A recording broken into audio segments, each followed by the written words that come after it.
Good morning students, welcome to Target JK exams. My name is Mahak Tariq और हमने जो है सुपरवाइज़र का कोर्स स्टार्ट किया हुआ है स्पेशलाइजेशन का। हमने यूनिट थर्ड जो है कंप्लीट कर दिया है। जिन लोगों ने यूनिट थर्ड कवर नहीं किया वो वीडियो लेक्चर्स में जाके देख सकते हैं। तो अभी हम यूनिट फोर स्टार्ट किया है हमने, ठीक है। उसके अलावा आप हमारा पूरा जो कोर्स है वो टारगेट जेके एग्ज़ाम की ऐप डाउनलोड कर सकते हैं। वहाँ पे आपको ये सारे कोर्सेज़ जो हैं अवेलेबल हो जाएंगे। सुपरवाइज़र का फुल कोर्स वहाँ पे अवेलेबल जो है करा दिया गया है विद पीडीएफ्स एंड ऑल। आप वहाँ ऐप डाउनलोड करके आप स्पेसिफिक जो कोर्स है वो आप ले सकते हैं, ठीक है। चलिए देखते हैं, हमने जो है यूनिट फोर स्टार्ट कर लिया था। पॉवर्टी के मैंने आपको दो लेक्चर्स जो हैं वो दे दिए हैं। पॉवर्टी दो पार्ट वन और पार्ट टू में आया हुआ है। तो आई थिंक लेक्चर नंबर 9 और 10 है, आप जाके देख सकते हैं। अभी वो ऐप पे अपलोड हो चुका है, ठीक है। आज का हमारा जो सेकंड टॉपिक है वो है अनएम्प्लॉयमेंट का। हम इसको एक ही टॉपिक में एक ही लेक्चर में कंप्लीट कर देंगे। ये छोटा ही टॉपिक है, ठीक है। तो चलिए देखते हैं अनएम्प्लॉयमेंट क्या है और इसमें हमें क्या क्या पढ़ना है। तो देखिए, अनएम्प्लॉयमेंट जो है ना, अनएम्प्लॉयमेंट पढ़ने से पहले हम सबसे पहले तो मैं आपको बताती हूँ कि ये जो अनएम्प्लॉयमेंट का टॉपिक है इसमें से क्या क्या आ सकता है और इम्पॉर्टेंट क्या है। देखिए, ऐसे तो बहुत सारा डाटा अवेलेबल है, बहुत सारा इसमें मटेरियल है, लेकिन आपको बेसिक जो है जो ध्यान रखना है वो आपको इसकी टर्म्स पे ध्यान देना है। टर्मिनोलॉजी जो है, जैसे मैंने आपको पॉपुलेशन जो पॉवर्टी वाला टॉपिक था उसमें भी यही बात बताई थी कि आपको टर्म्स पे ज़्यादा ध्यान देना है। टर्म्स डायरेक्टली जो है पूछी जाती भी हैं एग्जाम्स में इस टॉपिक से, और टर्म्स ही आती हैं, ठीक है। अब जहाँ जहाँ इंपॉर्टेंट टर्म्स आएंगी, जहाँ पे मुझे लगेगा कि एग्ज़ाम पॉइंट ऑफ व्यू के लिए इंपॉर्टेंट है, मैं आपको बताती रहूँगी, ठीक है। चलिए, अनएम्प्लॉयमेंट पढ़ने से पहले हम दो छोटी छोटी टर्म्स हैं उनको देख लेते हैं। आपके सामने हैं ये। तो अनएम्प्लॉयमेंट करने से पहले जो आपके सिलेबस में मेंशन है, हम देखेंगे कि एम्प्लॉयमेंट क्या होता है, ठीक है। एम्प्लॉयमेंट क्या होता है और अंडर एम्प्लॉयमेंट क्या होता है, ठीक है। देखिए, सबसे पहले एम्प्लॉयमेंट क्या होता है। नॉर्मली आप सब जानते हैं एम्प्लॉयमेंट का मतलब होता है कि रोज़गार, ठीक है, यानी काम करना। यानी आप जो जो कोई इंसान जो है जो काम करता है प्रॉपरली, उसको एम्प्लॉयड पर्सन कहते हैं, ठीक है। तो एम्प्लॉयमेंट का मतलब जो है वो सिर्फ गवर्नमेंट या सरकारी नौकरी को हासिल करना नहीं है, बल्कि तीन तरह की एम्प्लॉयमेंट हो सकती है। एक होता है सेल्फ एम्प्लॉयड, यानी आप खुद का कोई काम स्टार्ट कर रहे हैं, आप कोई शॉप खोल रहे हैं, आप कोई बिज़नेस खोल रहे हैं, या फिर अभी जो ऑनलाइन बिज़नेस चल रहे हैं, आप गिग वर्कर हैं या फ्रीलांसर हैं। तो इस तरह से जितने भी काम हैं इनको हम सेल्फ एम्प्लॉयमेंट कहते हैं, यानी आप खुद से अपना कोई काम स्टार्ट कर रहे हैं। अगर आप खुद से अपना काम स्टार्ट कर रहे हैं और आप जो है आप पर्टिकुलर अमाउंट अर्न कर रहे हैं, तो आप सेल्फ एम्प्लॉयड कहलाएंगे, आप एम्प्लॉयड होंगे, ठीक है। बेसिकली एम्प्लॉयमेंट का जो है डेफिनेशन है वो है कि आप इकोनॉमिक एक्टिविटीज़ जो हैं एक नेशन की, उसमें आप पार्टिसिपेट कर रहे हैं, ठीक है। आप पैसा कमा रहे हैं, आप पैसा दे रहे हैं, आप जो है इस पूरी एक्टिविटी में इन्वॉल्व हैं, किसी ना किसी तरह से आप इकोनॉमिक एक्टिविटीज़ के साथ जुड़े हुए हैं, तो इसको हम एम्प्लॉयमेंट कहते हैं, ठीक है। चलिए देखते हैं। एक तो आ गया सेल्फ एम्प्लॉयमेंट, ये आपको पता है कि जब कोई खुद से आप कोई काम स्टार्ट कर रहे हैं तो वो सेल्फ एम्प्लॉयमेंट कहलाएगी। दूसरा होता है कैजुअल वेज लेबरर्स, ठीक है। देखिए, कैजुअल वेज लेबरर्स का मतलब क्या है कि आप ना कैजुअल वेज लेबरर्स हो गया कि जैसे मैं एग्जांपल देती हूँ, कोई कंस्ट्रक्शन का काम चल रहा है, वहाँ पे आपको थोड़े टाइम के लिए कोई जैसे कोई लेबरर है, जैसे मजदूर या काम कर रहा है वो, तो उसको मतलब 3 महीने के लिए वहाँ पे रख दिया गया कि आप 3 महीने में घर का काम कंप्लीट करिए, या इस तरीके से। जो ये होते हैं कैजुअल वेज लेबरर्स होते हैं, ठीक है। यानी इनका मतलब ऐसा कोई फिक्स अमाउंट नहीं होता जो हर महीने आएगा, काम मिलेगा तो ठीक, नहीं मिलेगा तो फिर इसमें जो है कोई काम की गारंटी इतनी नहीं होती है। तो कैजुअल वेज कहते हैं इनको, ठीक है, कैजुअल वेज लेबरर्स, ठीक है। फिर कहते हैं कि तीसरा होता है एम्प्लॉयमेंट में रेगुलर सैलरीड। रेगुलर सैलरीड का मतलब तो आप सब जानते हैं। फॉर एग्जांपल, आप गवर्नमेंट एम्प्लॉय हैं या आप किसी प्राइवेट जगह पर भी काम कर रहे हैं जहाँ पे आपको सैलरी जो है वो रेगुलर आ रही है, ठीक है। तो ये एम्प्लॉयमेंट है। तीन तरह की एम्प्लॉयमेंट है, ये इजी है, ये आप सबको ऐसे भी पता होता है, ठीक है।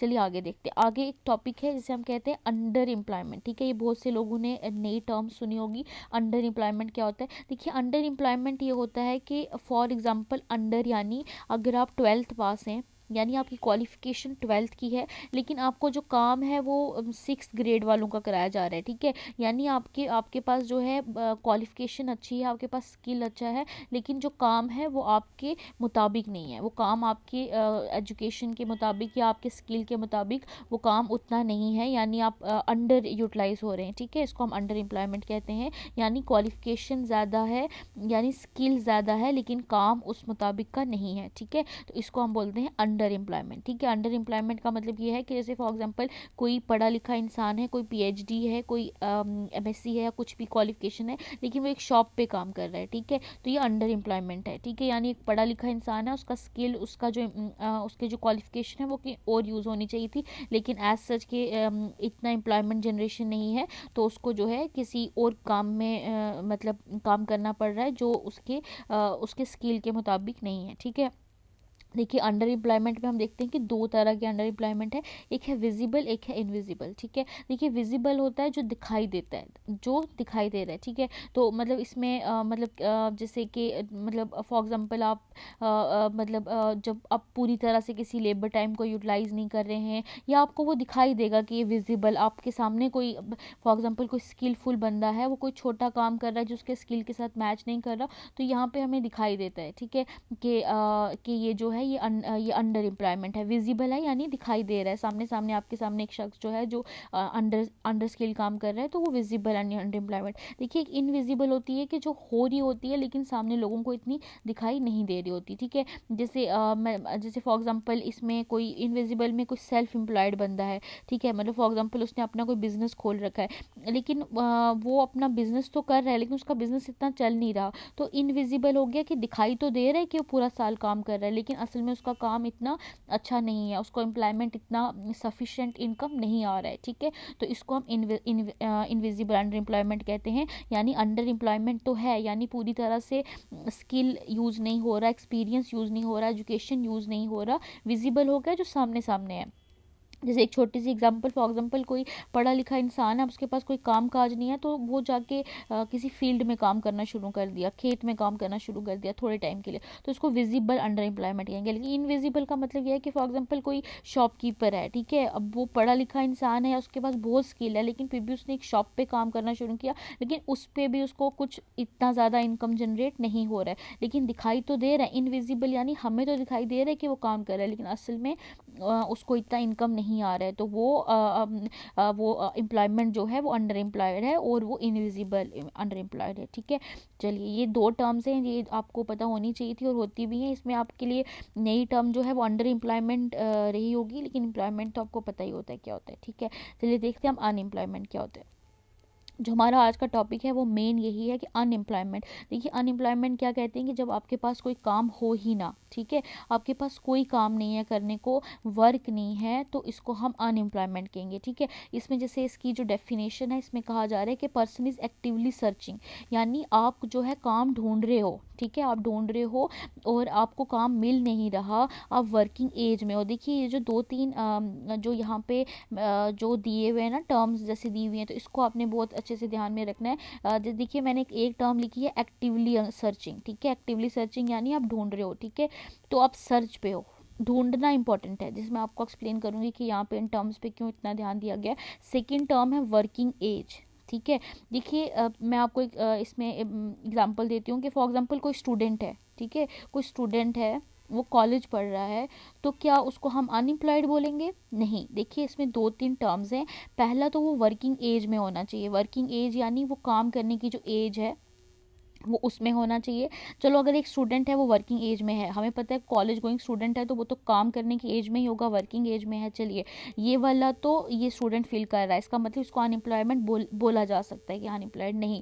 लेकिन दूसरा जो क्राइटेरिया है वो है एक्टिवली सर्चिंग, यानी वो काम जो है उसको ज़रूरत होनी चाहिए, वो काम ढूंढ रहा होना चाहिए। ऐसा नहीं है स्टूडेंट कॉलेज जा रहा है, वो तो उसका काम है कॉलेज जाना, लेकिन अगर वो काम ढूंढ नहीं रहा तो वो अनएम्प्लॉयड नहीं है। ठीक है, तो इसका मतलब एक स्टूडेंट जो है जो कॉलेज जा रहा है या स्कूल जा रहा है वो अनएम्प्लॉयड नहीं है, क्योंकि वो काम ढूंढ नहीं रहा, उसको काम की ज़रूरत नहीं है। ठीक है, इसमें जैसे एग्जांपल आती है कि फॉर एग्जांपल कोई इंसान कॉलेज कंप्लीट कर चुका है, ठीक है, उसके बाद उसको काम की ज़रूरत है। ठीक है, वो सर्च कर रहा है, डिफरेंट डिफरेंट स्कूल्स में जा रहा है, डिफरेंट डिफरेंट फॉर्म्स भर रहा है, वो सर्च कर रहा है और वो वर्किंग एज में भी है, तो इसको हम बोलेंगे अनएम्प्लॉयड। ठीक है, तो अनएम्प्लॉयड की जो है दो तीन जो है कुछ उससे पहले प्री कंडीशंस हैं जो होनी बहुत इंपॉर्टेंट होती हैं। तो उन वो प्री कंडीशंस होंगी तभी इन आदमी जो है वो अनएम्प्लॉयड कहलाएगा।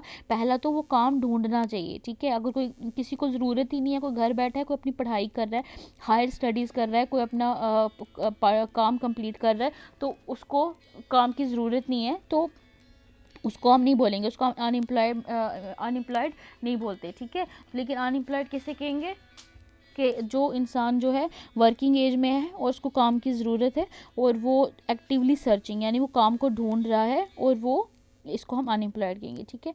तो अब देखिए ये तो अनएम्प्लॉयमेंट का डेफिनेशन हो गया, जिसमें आपको ये दोनों प्री कंडीशंस ध्यान में रखनी है, तभी एक आदमी को अनएम्प्लॉयमेंट, हम आगे जो है डिस्कस करेंगे किस तरीके से सर्वे होता है, ठीक है। चलिए आगे, एक एनएसओ के द्वारा एक डेफिनेशन जो दी गई है। एनएसओ क्या है? एनएसओ लास्ट क्लास में मैंने आपको बताया था कि नेशनल स्टैटिस्टिकल ऑफिस, जो नेशनल स्टैटिस्टिक्स, इसको एनएसएसओ भी बोलते हैं। तो बेसिकली ये जो है ministry of statistics and programme implementation, MOSPI, MOSPI कहा जाता है इसको, ministry of statistics and programme implementation के अंडर एक ऑफिस है, जिसका बेसिक काम होता है डाटा कलेक्शन का, सेंसस का, ये सब करने का। तो हमने पढ़ा था पहले भी कि जो पॉवर्टी में हमने पढ़ा था, पॉवर्टी एस्टिमेशन जो है वो नीति आयोग करता है, और नीति आयोग क्या करता है, डाटा किससे लेता है, एनएसओ से लेता है, ठीक है। हमने वहाँ पे इसके बारे में पढ़ा था। तो एनएसओ जो है ये बेसिकली कुछ डेफिनेशन हमें बता रहा है, हम देखते हैं डेफिनेशन क्या है। तो पहले कहते हैं वर्किंग किससे कहेंगे, मैं आपको बता चुकी हूँ, वर्किंग कहेंगे जो एम्प्लॉयड होगा और जो किसी ना किसी इकोनॉमिक एक्टिविटीज़ में एंगेज होगा। अब अनएम्प्लॉयमेंट किसे कहेंगे, जो इंसान काम ढूंढ रहा होगा और जो काबिल होगा किसी काम करने में, लेकिन उसको काम मिल नहीं रहा, तो इसको हम अनएम्प्लॉयड कहेंगे, ठीक है।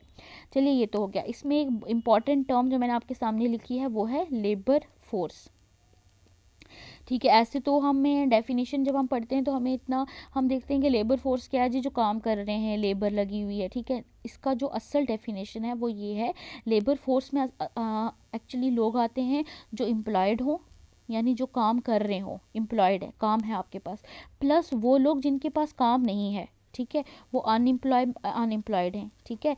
ये दोनों तरह के जो लोग हैं वो लेबर फोर्स में आते हैं। लेबर फोर्स हो गया जो काम कर रहे हैं वो भी, और जो अनएम्प्लॉयड का मतलब क्या है कि एक तो या तो वो लोग जिनको काम नहीं है जो सर्च कर रहे हैं, ठीक है, यानी काम करने के काबिल हैं, लेकिन जैसे फॉर एग्जांपल अगर आप जितने भी लोग, जिन लोगों ने फॉर्म भरा है, आप सब लोग वर्किंग एज में हैं, आप लोग अलग अलग जगह पे फॉर्म लगा के काम ढूंढ रहे हैं, तो आप अनएम्प्लॉयड हैं, और इसके अंदर एम्प्लॉयड जो लोग हैं वो भी आते हैं, तो इसको हम बोलते हैं लेबर फोर्स, ठीक है, इसको हम बोलते हैं लेबर फोर्स। लेबर फोर्स में आपको ध्यान देना है, मोस्ट इंपॉर्टेंट टर्म जो आज की है, जो आपको कभी नहीं भूलनी चाहिए, वो है लेबर फोर्स। लेबर फोर्स के अंदर एम्प्लॉयड लोग भी आते हैं, लेबर फोर्स के अंदर अनएम्प्लॉयड लोग भी आते हैं। और अनएम्प्लॉयड लोग कौन होते हैं, अगेन मैं बार बार याद करवा रही हूँ, अनएम्प्लॉयड लोग वो होते हैं जो काम ढूंढ रहे होते हैं, जो वर्किंग एज में होते हैं, ठीक है। अगर कोई इंसान घर बैठा हुआ है, जिसको काम वो ढूंढ नहीं रहा, जिसको ज़रूरत ही नहीं है काम की, तो वो अनएम्प्लॉयड नहीं कहलाएगा। फॉर एग्जांपल कोई हायर एजुकेशन में है, कोई स्कूल जा रहा है, कोई कॉलेज जा रहा है, या फिर कोई कुछ काम कर, कुछ पढ़ाई कर रहा है,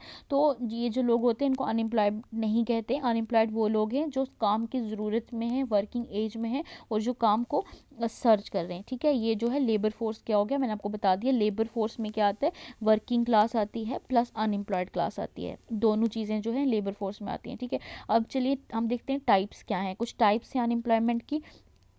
पहली तो आती है वॉलंटरी अनएम्प्लॉयमेंट, एक इनवॉलंटरी। अभी देखिए वॉलंटरी अनएम्प्लॉयमेंट, वॉलंटरी होता है कि अपनी मर्जी से, खुद ब खुद, ठीक है। वॉलंटरी अनएम्प्लॉयमेंट का मतलब है कि आप काम करना ही नहीं चाहते, ठीक है। जॉब्स आर अवेलेबल, या जॉब्स हैं, ठीक है, जॉब्स आर अवेलेबल, लेकिन कोई आदमी जो है वो, उसको काम नहीं करना है, उसको कुछ और करना है, ठीक है। पर्सन इतना इंटरेस्टेड नहीं है, तो इंटरेस्ट उसका, किसी आदमी का इतना इंटरेस्ट नहीं है, वो कह रहा है मुझे काम करना ही नहीं है, ठीक है।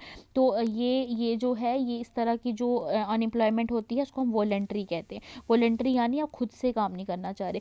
इनवॉलंटरी, देखिए यही जो है अब ज़्यादातर जो टॉपिक है हम इसी को कवर करेंगे। इनवॉलंटरी होता है कि आप काम तो करना चाहते हैं, लेकिन जो है काम है नहीं, जॉब्स इतनी अवेलेबल नहीं है, ठीक है। यानी जॉब्स अवेलेबल नहीं है, एक पर्सन जो है वो काम करना चाह रहा है लेकिन जॉब्स नहीं है, तो इसको हम इनवॉलंटरी अनएम्प्लॉयमेंट बोलेंगे, ठीक है। तो जितनी भी मेन जो कैटेगरीज अनएम्प्लॉयमेंट की होती हैं वो इनवॉलंटरी में ही आती हैं, ठीक है। चलिए आगे, एक इम्पॉर्टेंट जो अनएम्प्लॉयमेंट की टाइप है वो है स्ट्रक्चरल अनएम्प्लॉयमेंट, ठीक है। देखिए स्ट्रक्चरल अनएम्प्लॉयमेंट क्या होता है, अभी मैं आपको एक चीज़ बता देती हूँ कि ये जो जितने भी मैं आपको स्ट्रक्चरल करवाऊँगी, फ्रिक्शनल कराऊंगी, और इसके अंदर जो डिस्गाइज्ड है, ये इंपॉर्टेंट है, मैं इसको स्टार लगा रही हूँ। डिस्गाइज्ड अनएम्प्लॉयमेंट है, सीजनल अनएम्प्लॉयमेंट है, साइक्लिक है, ठीक है, या टेक्नोलॉजिकल। ये जितनी भी अनएम्प्लॉयमेंट की टाइप्स हैं ये आपको अच्छे से कर लेनी है। इनकी टर्म्स क्या हैं ये याद रखना है, क्योंकि क्वेश्चन इसमें से बहुत आता है, यानी खासकर डिस्गाइज तो बहुत बार बहुत एग्जाम्स में पूछा हुआ है, ठीक है। चलिए हम इसको एक एक करके एक्सप्लेन करते हैं। देखिए, कहते हैं स्ट्रक्चरल अनएम्प्लॉयमेंट क्या होता है कि स्ट्रक्चरल का मतलब क्या है कि एक स्ट्रक्चर के अंदर मिसमैच है। स्ट्रक्चर का मतलब क्या है कि जैसे वही हमने जहाँ पे अंडर एम्प्लॉयमेंट पढ़ा था ना, ये कुछ उसी तरह का है। मतलब स्ट्रक्चरल अनएम्प्लॉयमेंट का मतलब क्या है कि फॉर एग्ज़ाम्पल मतलब अगर जैसे अभी हमारे जे.एंड.के के अंदर है, बहुत सारे लोग जो हैं जिनको जॉब चाहिए, लेकिन वैकेंसीज इतनी सी निकलती हैं, 50 वैकेंसीज निकलती हैं, 100 वैकेंसीज निकलती हैं, लेकिन 2-2.5 लाख लोग जो हैं इस वक्त जे.एंड.के के अंदर, उनको जॉब की ज़रूरत है। तो यहाँ पे आता है स्ट्रक्चरल अनएम्प्लॉयमेंट, यानी एक मिस मैच है जॉब वैकेंसीज के बीच में और जो जॉब सीकर्स हैं उनके बीच में। या फिर स्किल का मिस मैच है, स्किल का मिस मैच यानी वही अंडर एम्प्लॉयमेंट वाली बात है कि फॉर एग्जांपल आप जो जो जॉब कर रहे हैं, फॉर एग्जांपल आप ड्राइवर हैं, लेकिन आपका जो क्वालिफिकेशन है वो एमएससी है, आपका क्वालिफिकेशन ज़्यादा, आप कुछ और अच्छा बेहतर कर सकते थे, आपका स्किल अच्छा है, लेकिन जॉब्स नहीं है, इसलिए जो आपको मिल रही है आप वही ले रहे हैं, ठीक है। तो इस तरह का जो मिस मैच रहता है इसको हम बोलते हैं स्ट्रक्चरल अनएम्प्लॉयमेंट, ठीक है। चलिए, एक होता है फ्रिक्शनल अनएम्प्लॉयमेंट, ठीक है।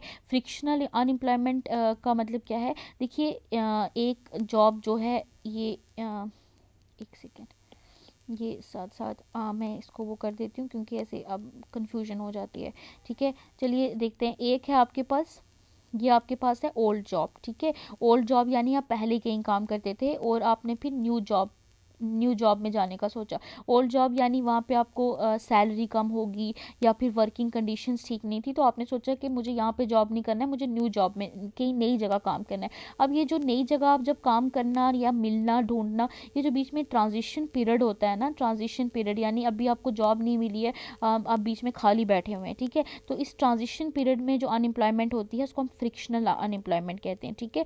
क्या कहते हैं, फ्रिक्शनल अनएम्प्लॉयमेंट। इसको हम सर्च अनएम्प्लॉयमेंट भी कहते हैं, यानी अभी इस टाइम पे आप काम ढूंढ रहे हैं, आप एक जॉब से दूसरी जॉब पे स्विच करते हैं, जब बीच में जो अनएम्प्लॉयमेंट आपकी रहती है थोड़े अरसे के लिए, तो उसको हम कहते हैं फ्रिक्शनल, ठीक है। टाइम लैग बिटवीन जॉब्स, यानी टाइम लैग यानी जो बीच में ट्रांजिशन पीरियड है, ओल्ड जॉब न्यू जॉब यानी नई जॉब जब तक मिलती, तो जो बीच में आप अनएम्प्लॉयड रहते हैं, बेरोजगार रहते हैं, उसको हम फ्रिक्शनल अनएम्प्लॉयमेंट कहते हैं, ठीक है। चलिए आगे जो है ये सबसे इंपॉर्टेंट है, मैंने आपको बताया कि इसमें बहुत क्वेश्चंस आ चुके हैं। डिस्गाइज्ड अनएम्प्लॉयमेंट क्या होती है।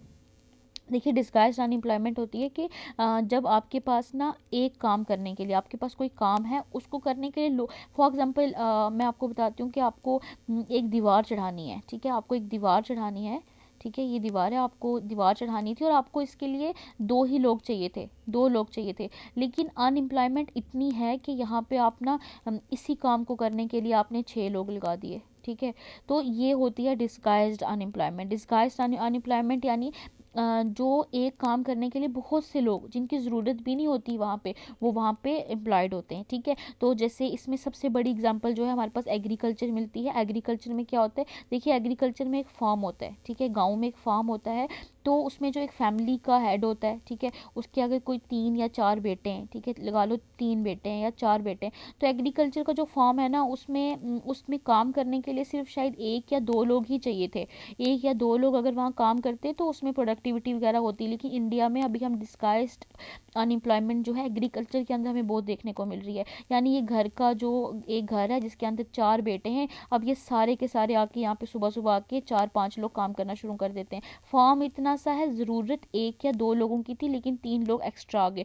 इसका नुकसान क्या होता है कि देखिए जो पोटेंशियल है ना, जो पोटेंशियल है इन लोगों का काम करने का, ये कहीं और भी यूज़ हो सकता था। ये 3 लोग अगर कुछ और कहीं और काम करते तो इकॉनमी और बेहतर हो सकती थी, लेकिन इतने सारे लोग एक ही फॉर्म पे काम करते हैं, दिखाई तो देता है कि सारे के सारे एम्प्लॉयड हैं, दिखाई देता है कि सब काम कर रहे हैं, लेकिन असल में वो डिस्गाइज्ड एम्प्लॉयमेंट होती है, ठीक है।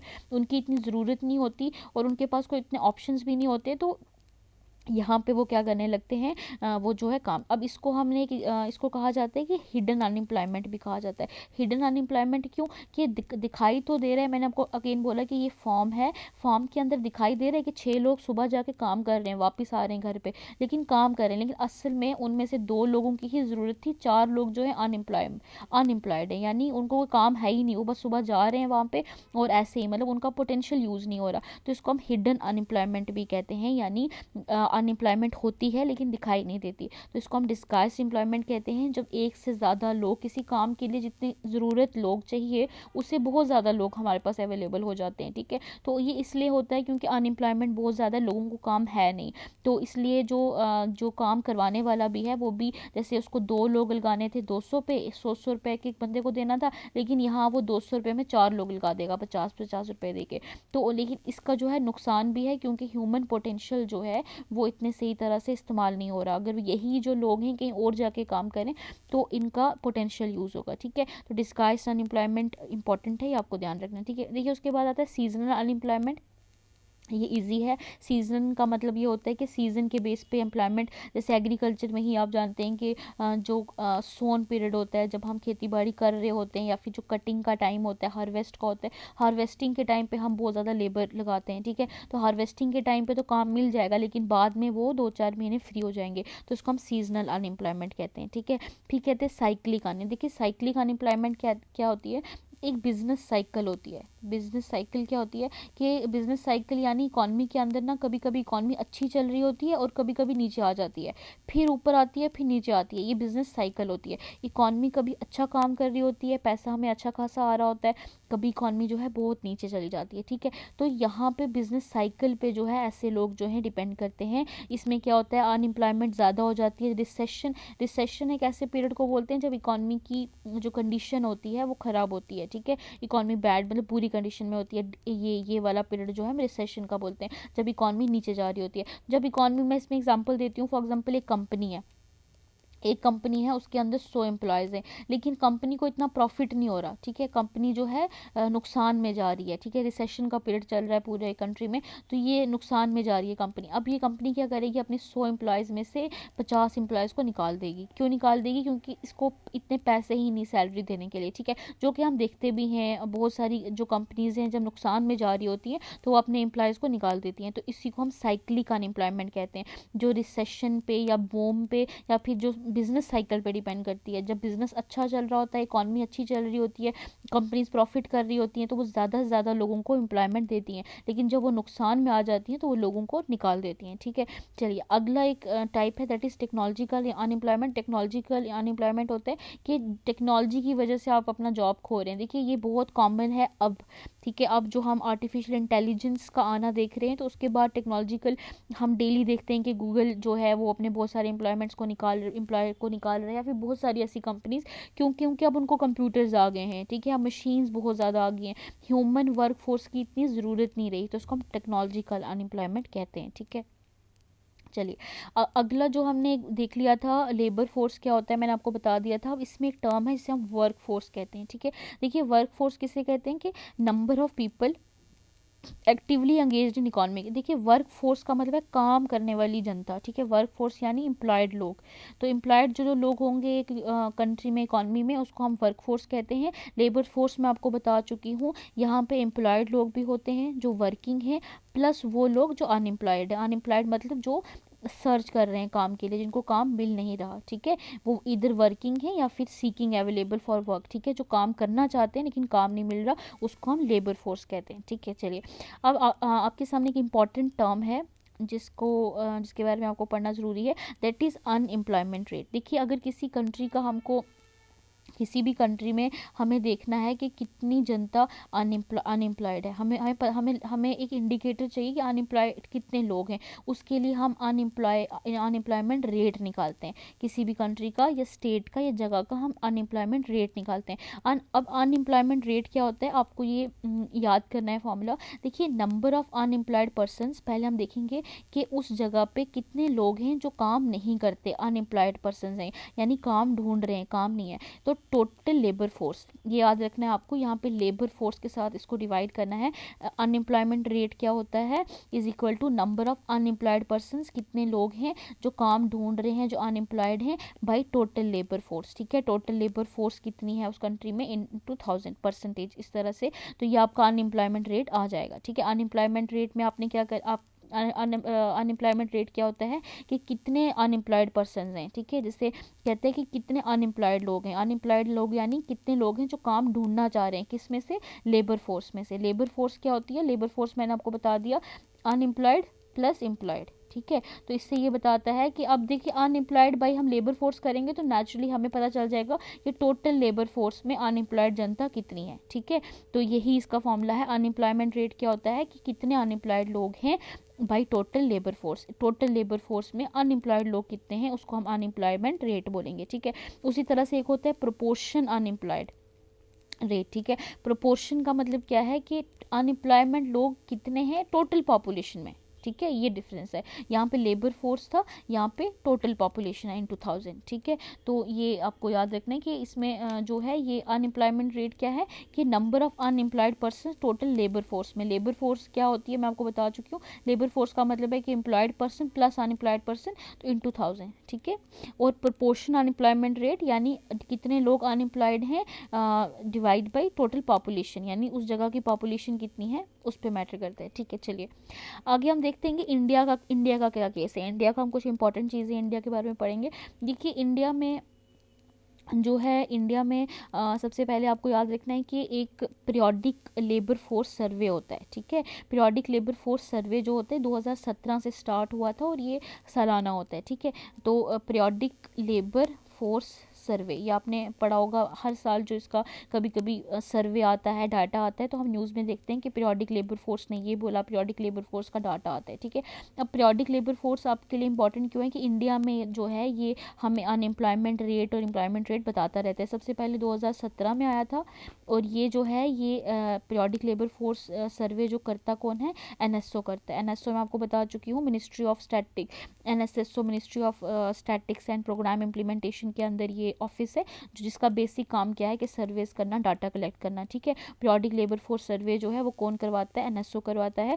और इस बार जो है अर्बन अनएम्प्लॉयमेंट रेट, देखिए टर्म्स पे आप अच्छे से ध्यान दीजिए। अर्बन अनएम्प्लॉयमेंट रेट की बात की, अर्बन यानी शहरों के अंदर जो अनएम्प्लॉयमेंट रेट है पीरियोडिक लेबर फोर्स सर्वे के मुताबिक जो है ये जो अनएम्प्लॉयमेंट रेट है ये कम हुआ है, ठीक है, यानी डिक्लाइन हुआ है। 2022 में 7.2 था, अब कितना है 6.6 हो गया है, ठीक है।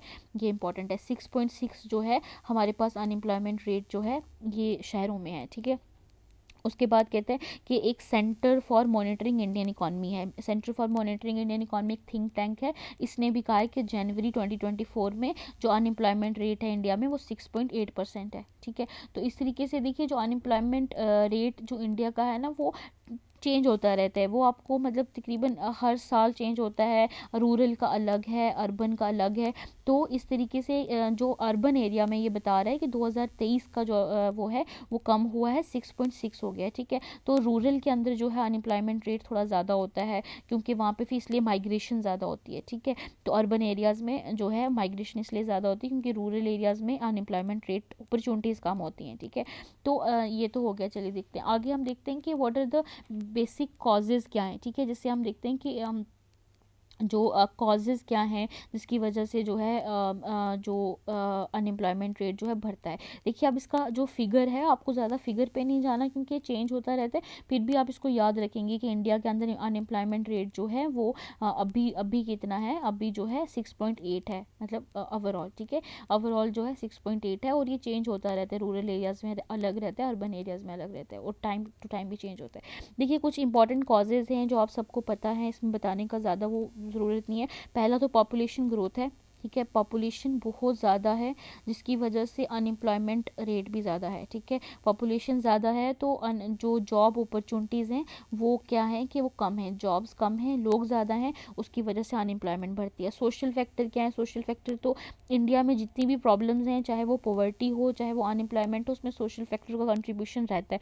सोशल फैक्टर यानी कास्ट सिस्टम है यहाँ पे, या फिर बहुत से ऐसे इवल्स हैं जिनके साथ हम अभी भी जो है डील नहीं कर पा रहे हैं, जिसका जो इफेक्ट है वो हमारे एजुकेशन सिस्टम पे दिखता है, हमें इकॉनमी पे भी दिखता है, जिसकी वजह से ओवरऑल अनएम्प्लॉयमेंट रेट बढ़ जाता है, ठीक है। उसके बाद एग्रीकल्चर डोमिनेंस बहुत ज़्यादा है। जैसे कि मैंने आपको बताया कि जहाँ 2 लोग चाहिए एग्रीकल्चर फॉर्म में वहाँ 6 लोग लगे हुए हैं, तो उससे हमारा पोटेंशियल ज़ाया हो रहा है। तो एग्रीकल्चर पे इतनी डिपेंडेंस है कि बाकी इकॉनमिक एक्टिविटीज़ के बारे में कोई इतना ज़्यादा सोचता नहीं है कि हम कोई बिज़नेस कर लें या सर्विसेज में चले जाएँ, वहाँ पर ज़्यादा नहीं है। इंडिया की जो मैक्सिमम पॉपुलेशन है वो एग्रीकल्चर पर डिपेंडेंट है अभी भी। तो उसका जो है बेसिक कॉज है ये अनएम्प्लॉयमेंट का इंडिया में। उसके बाद एजुकेशन सिस्टम के अंदर डिफेक्ट है। तो इसमें हम देखते हैं कि स्किल डेवलपमेंट पे इतना ध्यान, अब तो हम देखते हैं कि जो न्यू एजुकेशन पॉलिसी आई है उसके अंदर हमने बोला कि न्यू एजुकेशन पॉलिसी में जो है गवर्नमेंट ऑफ इंडिया ने, जो पॉलिसी मेकर्स थे उन्होंने बोला कि जो है हमें हर बच्चा पढ़ाई नहीं कर सकता, हमें स्किल डेवलपमेंट भी करवानी चाहिए। जैसे हम देखते हैं कि 9, 10th या 11th 12th से ही टेक्निकल कोर्सेज जो हैं वो कोर्सेज में डाले गए। क्यों डाले गए?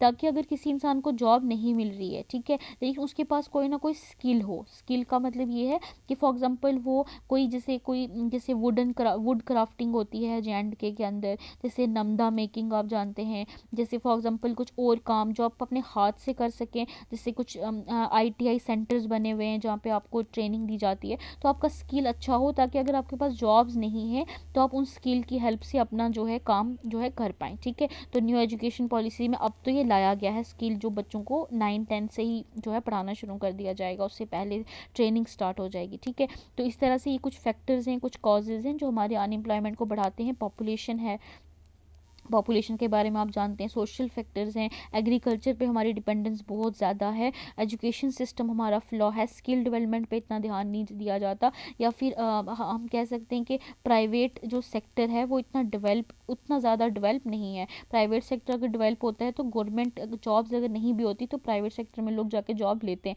लेकिन हमारे यहाँ पे खासकर J&K में तो बिल्कुल भी डेवलप नहीं है। तो ये सारे कॉजेज़ जो हैं ये अनएम्प्लॉयमेंट की रेट को बढ़ा देते हैं, यानी बेरोज़गारी को बढ़ा देते हैं, ठीक है।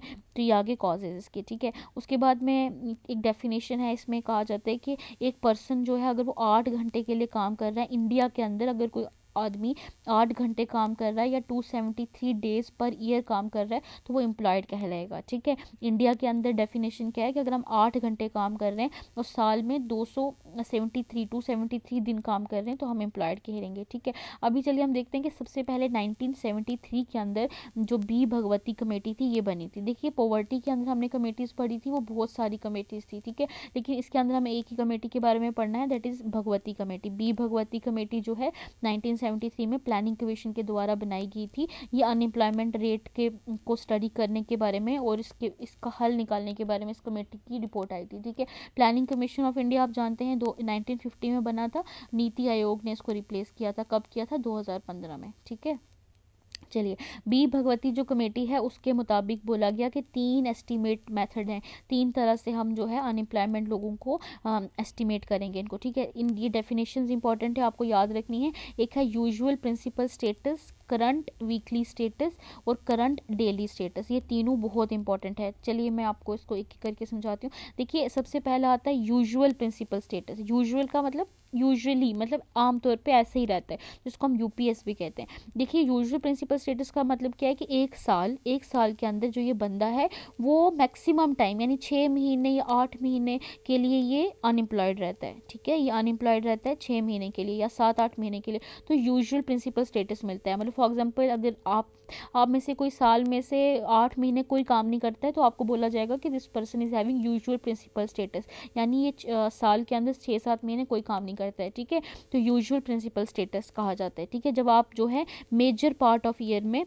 अनएम्प्लॉयड रहते हैं, ठीक है। अगर आप 2 महीने काम कर रहे हैं, जैसे एक साल के अंदर आप 2 महीने काम कर रहे हैं और आप 10 महीने कुछ भी नहीं कर रहे, ठीक है, आप अनएम्प्लॉयड हैं, तो इसको बोला जाता है यूजुअल प्रिंसिपल स्टेटस, यानी आपका यूजुअल प्रिंसिपल स्टेटस है, you don't work through out the year, ठीक है। अब एक होता है current weekly status. Weekly status में ये कहा गया कि हमने जब सर्वे किया उस सर्वे वीक में उस इंसान को कम से कम 1 घंटे का भी काम नहीं मिला, ठीक है। जो सर्वे वीक था हफ्ते का, यानी 7 दिनों में आपको एक भी दिन काम नहीं मिलता, ठीक है, तो इसको हम बोलते हैं current weekly status. Current weekly status यानी आपको हफ्ते में एक भी दिन काम जो है वो एक भी घंटा जो है काम नहीं मिलता, ठीक है। Person do not get an hour of work during survey week, तो वहाँ पे आपको करंट वीकली स्टेटस बोला जाता है।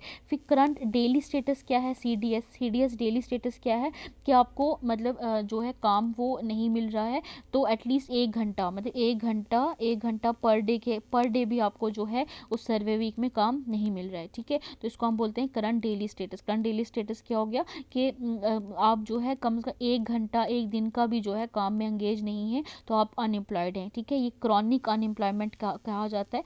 क्रॉनिक अनएम्प्लॉयमेंट यानी बहुत मतलब ये खतरनाक किस्म के अनएम्प्लॉयमेंट है जब आपको 1 दिन में 1 घंटा भी काम नहीं मिल रहा है, ठीक है। तो ये कुछ 3 इंडिकेटर्स हैं जिसके हिसाब से अगर आपको लिखा हुआ दिखेगा कहीं यूपीएसएस ऑफ रूरल इंडिया या फिर सीडीएस ऑफ रूरल इंडिया, तो इसका मतलब ये होता है कि current daily status. Current daily status यानी कितने लोग हैं जिनको 1 दिन में 1 भी घंटा काम नहीं मिल रहा है, या फिर कितने लोग हैं जिनको 1 हफ्ते में 1 दिन भी काम नहीं मिल रहा है, ठीक है। या फिर कितने लोग हैं जिनको साल पूरा वो बेकार हैं, कम से कम 7 8 9 महीने के लिए उनको काम जो नहीं मिलता। तो इस तरीके से आपको जो ये एस्टीमेट्स हैं जो दिए गए हैं, जो ये मतलब आपको करंट जो डाटा कहीं अनएम्प्लॉयमेंट का दिया होता है वहाँ पे ये मेंशन होते हैं। यूपीएस क्या होता है, सीडब्ल्यूएस क्या होता है और सीडीएस क्या होता है, ठीक है। चलिए ये हो गया। तो इस तरह से ये जो टॉपिक है ये मैक्सिमम आपका कवर हो गया है। इसमें हमने कॉजेज़ भी पढ़ लिए, इसमें हमने एस्टिमेशंस में ये भी पढ़ लिया। देखिए मैं इसके आगे कुछ जो है वो है कि कुछ स्कीम्स हैं, जनरेशन स्कीम्स हैं या प्रोग्राम्स हैं, ठीक है। ये अनएम्प्लॉयमेंट के जनरेशन प्रोग्राम्स। देखिए जनरेशन प्रोग्राम्स के बारे में आपको ये कहना चाहूँगी कि इसमें कोई लिमिट नहीं होती कि कहाँ से क्वेश्चन आ सकता है, ठीक है।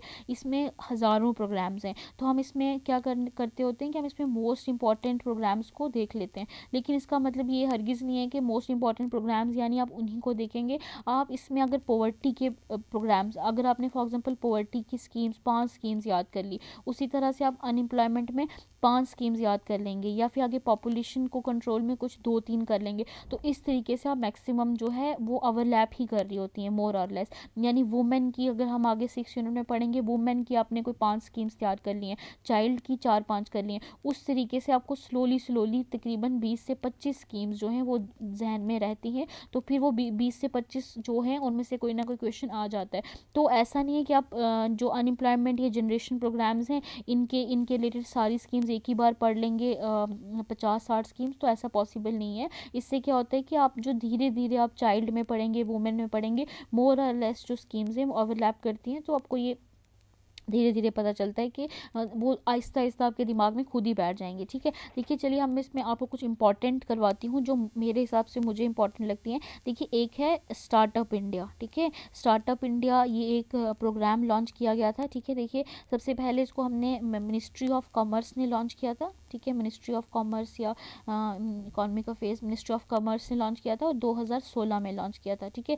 तो 2016 में इसको लॉन्च किया गया था। और स्टार्टअप इंडिया का मतलब क्या है कि ये एक इनिशिएटिव था, गवर्नमेंट ऑफ इंडिया ने लिया गया था।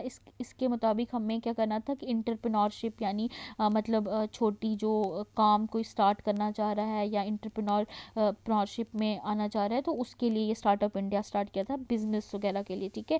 अगर आप अनएम्प्लॉयड हैं तो आप अपना काम शुरू जब करेंगे तो उसमें जो मिनिस्ट्री ऑफ कॉमर्स के लिए जो है गवर्नमेंट ऑफ इंडिया आपको सपोर्ट करेगा, 2016 में आया था, ठीक है। उसी तरह से एक है स्टैंड अप इंडिया, ये भी आपने पढ़ा होगा। स्टैंड अप इंडिया जो है ये भी इम्पॉर्टेंट एक प्रोग्राम है।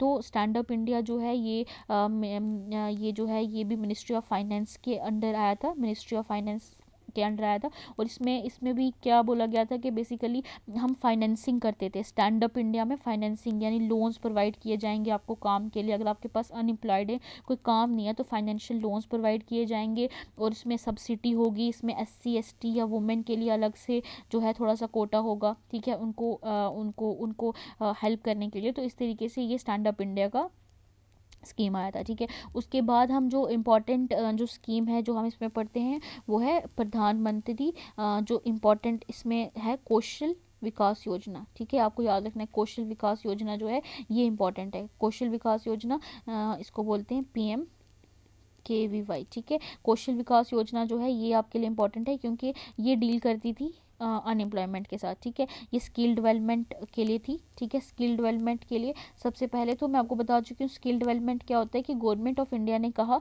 कि हर एक इंसान को जॉब नहीं मिल सकती, लेकिन अगर आप अपना कोई स्किल डेवलप कर लें, ठीक है, स्किल डेवलप हो जाएगा तो उससे आप कोई ना कोई अपना काम स्टार्ट कर सकते हैं। ये कौशल विकास योजना में था, ठीक है। Again very important scheme. और ये लाई कब गई थी? 2015 में, ठीक है, 2015 में लाई की गई थी। और मेरे ख्याल से इसको लॉन्च किया था 15 जुलाई को, ठीक है। 15 जुलाई को वर्ल्ड यूथ स्किल डे बनाया जाता है। एक सेकेंड में लिख लेती हूँ, ठीक है। वर्ल्ड यूथ स्किल डे, याद रखना आपको, वर्ल्ड यूथ स्किल डे कब होता है, 15 जुलाई को, और ये स्कीम 2015 में ही लाई गई थी। तो basically ministry of skill development के द्वारा लाई गई थी, और इसके अंदर क्या ऑब्जेक्टिव था कि हम ना यूथ को जो है स्किल डेवलप करेंगे, उनको ट्रेनिंग दी जाएगी, उनको सर्टिफिकेट दिया जाएगा, ठीक है, इस तरह से। उसके बाद जो इम्पोर्टेंट स्कीम है जो डील करती है पर्टिकुलरली अनएम्प्लॉयमेंट के साथ, जैसे एक हमारे पास जो स्कीम है वो थी प्रधानमंत्री मुद्रा योजना। मुद्रा योजना हमने आपने पढ़ा होगा। तो मुद्रा योजना जो है ये भी अनएम्प्लॉयमेंट के साथ कहीं ना कहीं डील करती थी। ये मिनिस्ट्री ऑफ फाइनेंस के अंडर आती है। तो मुद्रा योजना जो है ये 2015 में ही लॉन्च की गई, ठीक है। तो इसमें जो है ये लोन्स प्रोवाइड करते थे, ठीक है, लोन्स प्रोवाइड करते थे।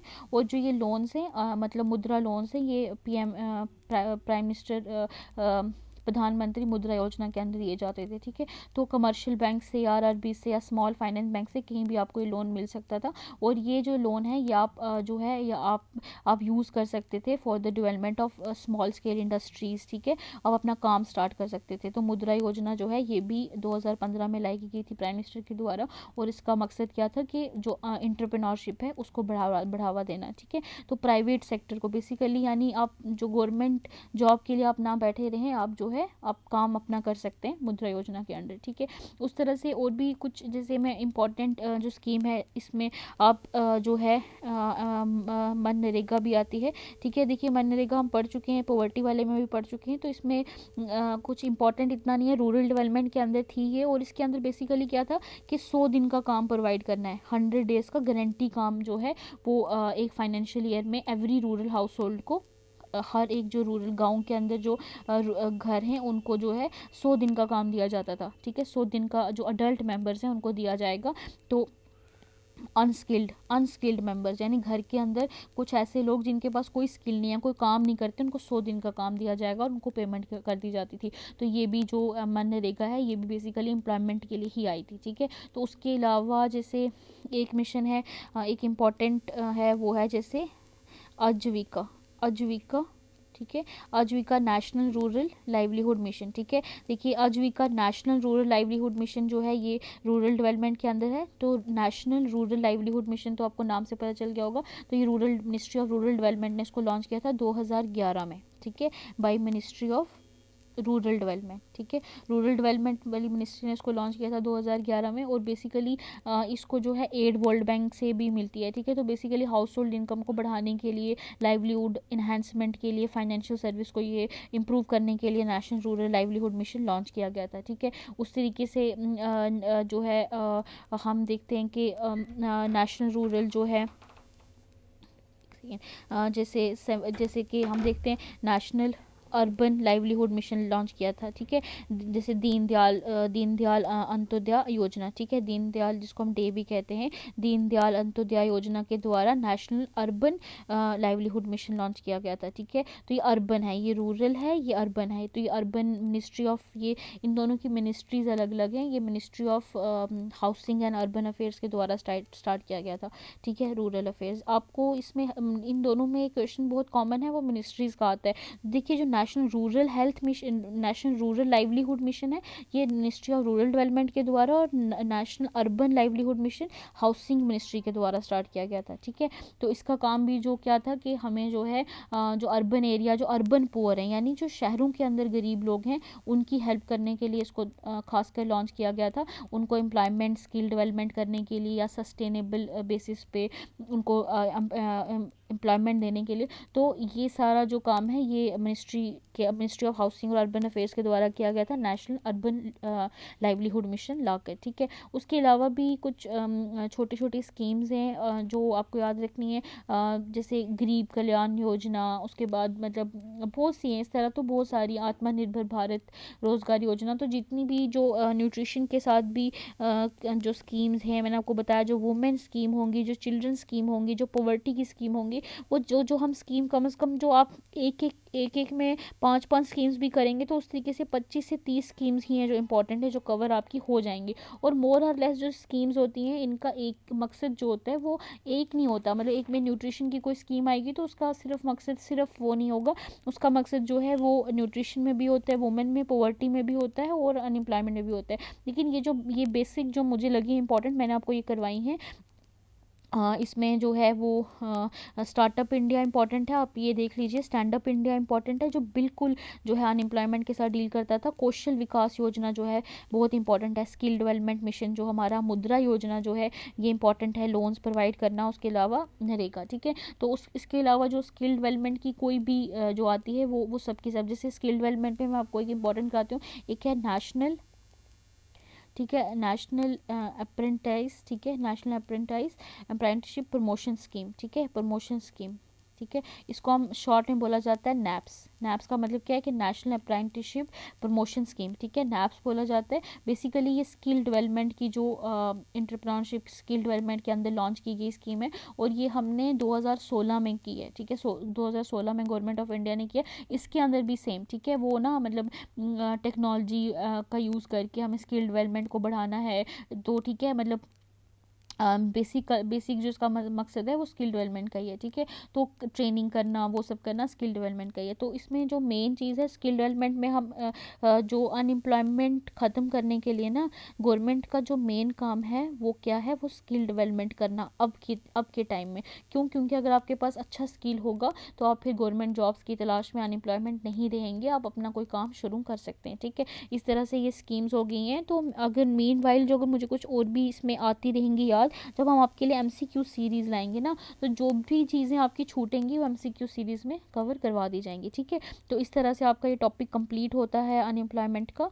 तो चलिए एक सेकेंड मैं दिखाती हूँ जी, ये आपका अनएम्प्लॉयमेंट का टॉपिक भी कंप्लीट हो गया है। इसका एक ही लेक्चर है, पॉवर्टी के 2 लेक्चर्स हैं। तो ये आपका पहला सब यूनिट कंप्लीट हो गया है। अगला सब यूनिट पॉपुलेशन एक्सप्लोजन का होगा, ग्लोबल वार्मिंग। इसमें मेरे ख्याल से आप पॉपुलेशन एक्सप्लोजन का एक लेक्चर आएगा और ग्लोबल वार्मिंग का एक लेक्चर आएगा, ठीक है। तो इस तरह से हम अगले कुछ लेक्चर्स में टॉपिक्स को कंप्लीट कर देंगे। Thank you so much, thank you guys.